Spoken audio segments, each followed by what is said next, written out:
here's Brody Brazil. In this video, I'm going to talk about two things that are very well known here in the Bay Area individually, but they've really never been put together in the same sentence. Yeah, how about this thought? Taking BART to the tank.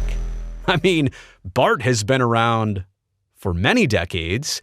SAP Center has existed since the early 90s, but BART has never been a thing going to the tank, and it will likely be at the end of this decade and moving into the 2030s. Let me show you what's planned. The BART Diridon Station, also combined with VTA services, but that is what they're planning on it looking like right now. And I just have to say, the design alone, which could change, right? This is just a rendering, but doesn't that circular shape and all the concrete and the uplighting, doesn't that feel very 70s-ish? I mean, this isn't even going to open until the 2030s. But it's got a 70s retro feel, which I can appreciate. Trust me, I've got no problem with it. And I also think it fits into the other existing BART stations, but that's interesting. It looks great, and I do think it's a bit timeless, but it's interesting that it's such a throwback instead of something super modern. It's an underground station, obviously, and this next picture just makes me think about a lot of digging right there. I don't know how big the radius is or the diameter is across this circular design or how deep that is. I know it's about 100 plus feet deep below street level, but that right there is an underground station with a lot of digging. That's a big hole in the ground. And BART, by the way, is going to run under most of San Jose, and especially downtown, all underground. So you will need these stations to access through a big hole and then across in a tunnel. Basically, the tracks will run under the street, but the station is going to require a lot of digging, and it looks like there are a lot of escalators. But also take a look at this profile image. Do you see on the far left? That's SAP Center. This is literally going to be right across the street from the tank, and also between the tank and the existing Diridon train station, the yellow arrow pointing right to it. So look, super convenient.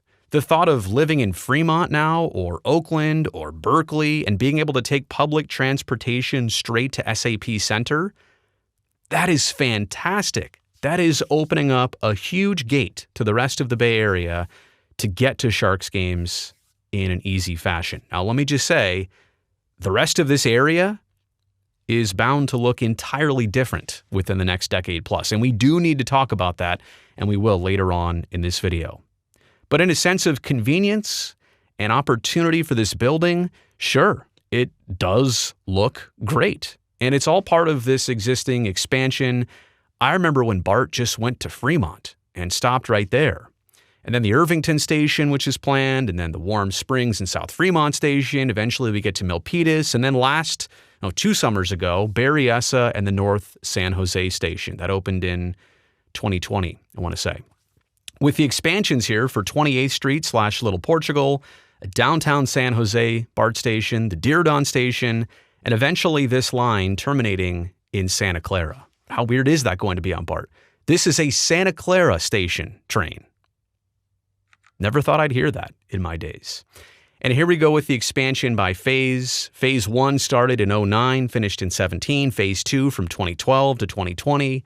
And now Phase 3 starting in 2022 and expected to be complete in 29 or 30. Quite honestly, that means 32, in my book at least, at a cost of, by the way, $6.5 billion. The BART Diridon Station, they're projecting by 2035, if on time here, 9,600 daily passengers. The upper platform you saw there, 71 feet below the street level. The lower platform, 90 feet below the street level. And this station's also going to provide the obvious hub connections because the train station is there too. Hub connections with Caltrain, ACE, Capital Corridor, Amtrak, VTA, bus, and light rail services. I mean, this honestly works out really, really well for the arena.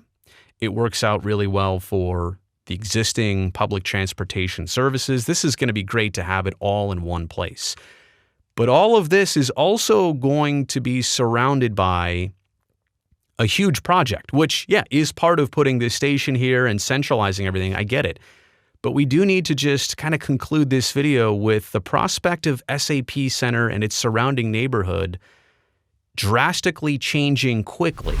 It's as simple as this. As this neighborhood changes and improves, they just greatly need to consider the operation of SAP Center, getting fans in and out with the ability to park. I mean, imagine if construction really constricts traffic down to just 2 lanes in and out and 18,000 fans visiting on a nightly or every other night basis, as is currently the case at SAP Center. They just have to make sure that this gets coordinated and protected as the valuable resource it is. It's easily seen how the tank and the Sharks and all of the events there could get suffocated by this project. So that very much needs to be protected. I need to throw that in there as part of this video. But again, going back to the original topic here, taking BART to the tank. Yeah, it's crazy that we're getting to this point. I mean, we're talking about the 2030s here in this video, and maybe you're watching this 10 years down the road. But it's a crazy thing that we're tying these two together. Finally, I think it could be a great thing. We just need to make sure we cross all our T's and dot all our I's here.